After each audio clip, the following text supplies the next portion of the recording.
వరదరం విష్ణుం శశివర్ణం చతుర్భుజం ప్రసన్నవదనం ధ్యాయేత్ సర్వవిఘ్నోపశాంతయే. తీరములయందు ఏమాత్రము బురదయే లేదు. కొద్ది దూరంలో ఒక విశాలమైన ఘట్టము కలదు. అక్కడ గజాస్వముల సమూహముల నీరు త్రాగుటకై వచ్చును. స్త్రీలు నీరు తీసుకుని పోవుటకు వేరుగా అనేక ఘట్టములు కలవు. అవి మిక్కిలి మనోహరములు. పురుషులు అక్కడ స్నానములు చేయరు. అన్నింటికంటేనూ సుందరమైనది శ్రేష్టమైనది రాజఘట్టం. అచ్చట అన్ని వర్ణముల పురుషులు స్నానం చేసెదరు. సరయూ తీరముల యందు అనేక దేవాలయాలు కలవు. వాటికి నాలుగు వైపులా సుందర ఉద్యానములు కలవు. సరయూ నదీ తీరమున అచ్చటచ్చట విరాగులైన మునులు సన్యాసులను నివసించుచుందురు. వారు సర్వదా జ్ఞాన విషయ నిరతులై ఉందురు. నదీ తీరముల యందు వారు తులసి మొక్కలను నాటిరి. అయోధ్యానగర శోభ వర్ణనాతీతం. నగరం వెలుపల కూడా అంతటి సౌందర్యమే అలరారుచున్నది. అయోధ్యానగర సౌందర్య దర్శన మాత్రములనే సకల పాపములు తాపములు ఉపశమించును. అది వనములు ఉపవనములు వాపీకూప తటాకములచే సుశోభితమై విలసిల్లుచున్నది. వాపీకూప తటాకములు మిక్కిలి శోభాసంపన్నములై ఉన్నవి. అవి అతి విశాలములై మనోహరంగా ఉన్నాయి. వాటి సుందర సోపానాలను నిర్మల జలములను చూసి దేవతలు మునులు కూడా ముగ్ధులగుచుండిరి. తటాకముల యందు వివిధ వర్ణములు గల కమలములు వికసించుచుండెను. పెక్కు పక్షులు కలరవములు చేయుచుండెను. భ్రమరముల ఝుంకారములను గావించుచుండెను.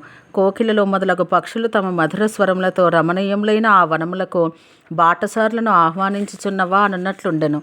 సాక్షాత్తు లక్ష్మీపతి ప్రభువుగా ఉన్న ఆ నగరమును వర్ణించుట ఎవరితరమో. అనిమాది అష్టసిద్ధులకు సుఖ సంపదలకు ఆ పురం నెలవై ఉండెను. అచటి ప్రజలందరూ శ్రీరాముని గుణములనే కీర్తించుచుండిరి. శరణాగత రక్షకుడు రూపగుణ శీల శోభాయుతుడు అయిన శ్రీరాముని భజింపుడని ఒకరికొకరు ఉపదేశములు చేయుచుండిరి. ఇంకనూ వారు ఇట్లు నడువుచుండిరి. కమలనేత్రుడు శ్యామసుందరుడు అయిన ప్రభువును భజింపుడు. తన భక్తులను కంటికి రెప్పవలే కాపాడడి ఆ ప్రభువును భజింపుడు. అతడు శ్యామసుందరులైన ధనుర్బాణాలను తూణీరమును ధరించినవాడు. సజ్జనులనే కమలవనమును వికసింపచేయి సూర్యుడు. మృత్యువనే భయంకర సర్పాన్ని కబలించు ఖగరాజు. స్వార్థభావరహితులై ప్రణమిల్లిన వారి అహంకార మమకారాలను దూరం చేయి ప్రభువు. లోభము మోహము అను మృగాలను రూపుమాపు వేటగాడు. కామమనే గజాన్ని పరిమార్చే సింహం. సేవకులకు సుఖములను చేకూర్చుచు వారి శోక సంకటములనే చిమ్మ చీకట్లను పటాపంచలో నడుచు సూర్యుడు. రాక్షసులనే వనమును భస్మమునర్చుటలో అగ్నితుల్యుడు. జననమరణ భయమును దూరమునర్చున్నట్టు జానకీరాముని భజింపుడు. అనేక పూర్వజన్మ వాసనలు అనే దోమలను నాశనమునర్చు హిమరాశి అయిన శ్రీరాముని సేవించడు. సదా పరిణామరహితుడు. జన్మమృత్యువులు లేనివాడు. మునులకు బ్రహ్మానందం కూర్చువాడు. పృథ్వీభారం బాపువాడు. ఉదార గుణ సంపన్నుడు అయి తులసీదాసుకు ప్రభువకు శ్రీ సీతారామచంద్రుని స్మరింపుడు. ఈ విధంగా నగర ప్రజలందరూ శ్రీరామచంద్రుని గుణాలు గానం చేయుచుండిరి. కృపానిధి అయిన శ్రీరాముడు వారి ఎడల అత్యంత ప్రసన్నుడై ఉండెను.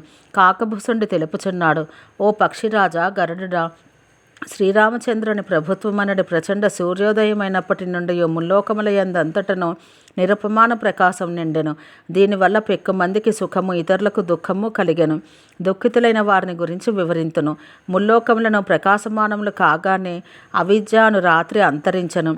పాపములనే గుడ్లగూబులు ఎక్కడవక్కడ దాక్కునెను. కామక్రోధాలనే కుముదములు ముకులించెను. బంధకారములకు వివిధ కర్మలు గుణములు కాల స్వభావాలు అన్నడి చెకోర పక్షులు సుఖాలను కోల్పోయెను. అభిమానము మోహము మదము మత్సరము అనే చోరులు తమ చాతుర్యం చూపుటకు అవకాశమే లేకుండెను. కానీ ధర్మమనే సరోవరమున జ్ఞాన విజ్ఞానములనే నానావిధ కమలములు వికసించెను. సుఖ సంతోషాలు వివేక వైరాగ్యాలు అను చక్రవాక పక్షులు శోకరహితములయ్యను. ఎవరి హృదయ కమలాలపై శ్రీరామభద్రుని ప్రభుత్వం అనే సూర్యకిరణాలు ప్రసరించునో వారిలో ధర్మము జ్ఞాన విజ్ఞానములు వివేక వైరాగ్యములు సుఖ సంతోషములు పెంపొందును. అవిద్య పాపము కామక్రోధములు కాల కర్మగుణ స్వభావములు అంతరించును. ఒకసారి శ్రీరామచంద్ర ప్రభువు సోదరులను వెంట పెట్టుకుని హనుమంతునితో కూడి అందమైన ఒక ఉపవనం చూచుటకు వెళ్ళెను. ఆ తోటలోని వృక్షములన్నీ సుమశోభితములై ఉండెను. అవి చిగురుటాకులతో రమణీయములై ఉండెను. అది సరైన సమయముని గ్రహించి సనకాది మహామునులచటికి ఏతించిరి. వారు తేజోరాశులు, సద్గుణశీల సంపన్నులు, సర్వదా బ్రహ్మానంద నిమగ్నులు, చూచుటకు బాలుర వలె ఉన్న జ్ఞాన వయోవృద్ధులు, చతుర్వేదములే సాక్షాత్కరించినట్లుండిరి. ఆ మునులు సమదృష్టి కలవారు, భేదభావములకు అతీతులు, సర్వత్రా బ్రహ్మమునే దర్శించేవారు, దిశముల వారు. శ్రీ రఘునాథుని కథా ప్రసంగములు జరుగు చోట వారు వాటిని ప్రత్యక్షంగా వినిచుందురు. అది వారి స్వభావం. శివుడు పలుకుచున్నాడు. శర్వాణి సనకాది మునులు అంతకుముందు అగస్త్యుని ఆశ్రమానికి వెళ్ళి ఉండిరి. అచట అగస్త్య మహాముని వారికి శ్రీరాముని గాథను వివిధ రీతుల వర్ణించి చెప్పి ఉండెను. శ్రీరామ కథాశ్రవణం వలన వారిలో రామదర్శనాభిలాష పెళ్ళుబికెను. ఆ కోరికతో వారు శ్రీరాముని చూడవచ్చిరి. ఆరని అగ్నిని ఉత్పన్నం చేయనట్లు రామకథలు జ్ఞానోదయమును కలిగించును. శ్రీరాముడు సనకాది మునులను చూడగానే వారికి సాష్టాంగ ప్రణామములు ఆచరించి కుశలం నడిగి వారికి కూర్చున్నట్టుకు ఆసనంగా తన పట్టు పీతాంబరం పరిచెను. తదనంతరం హనుమంతునితో కూడి ముగ్గురు సోదరులను వారికి దండ ప్రణామములు ఆచరించిరి.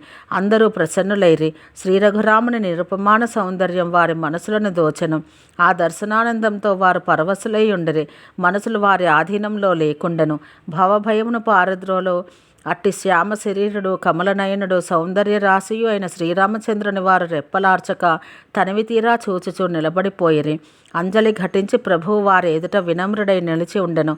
వారి ప్రేమ పారవస్య స్థితిని చూసి రఘురాముని కన్నులలో ప్రేమాశ్రువులు నిండెను. తనువు రోమాంచమయ్యను. ప్రభువు వారి చేతులను పట్టుకొని కూర్చుండబెట్టి మధురంగా పలికెను. మునీశ్వర్లారా, నేడు నేను ధన్యుడను. మీ దర్శనమాత్రముననే పాపములన్నీ నశించును. సజ్జనుల సాంగత్యం మహద్భాగ్యవశమును లభించును.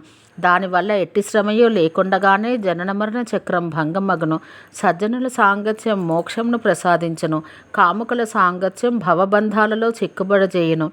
సజ్జనులు, కవులు, పండితులు వేద పురాణాది గ్రంథములో ఇట్లే నడువుచుండుట లోక విదితం. ఓం శాంతి శాంతి శాంతి.